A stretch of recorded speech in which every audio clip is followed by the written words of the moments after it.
पटे। छोड़ के जब से गेला ससुराल में रह जियो जान पगला के हाल में। छोड़ के जब से गेला ससुराल में रह जियो जान पगला के हाल में।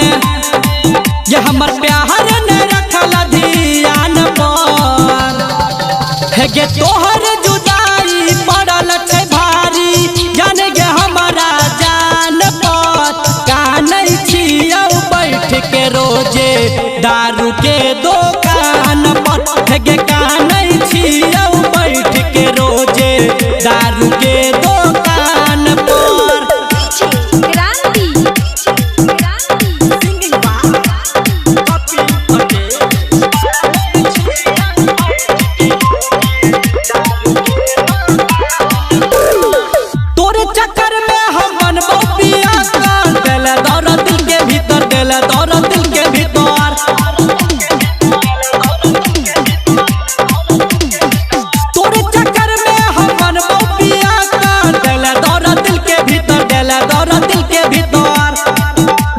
धड़कैया तोहरे नाम पर है गे तोहर जुदाई पड़ल छै भारी जान गे हमारा जान पर।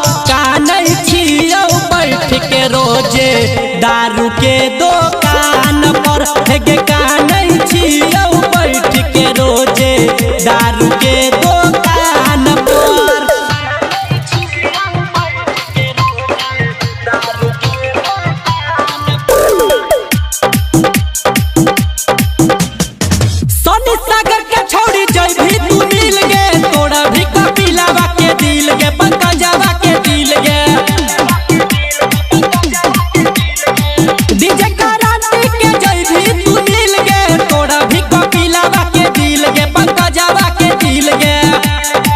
ये खुश छही तू बियाह के गाम पर है गे तोहर जुदाई पड़ल छै भारी जान गे हमारा जान पर।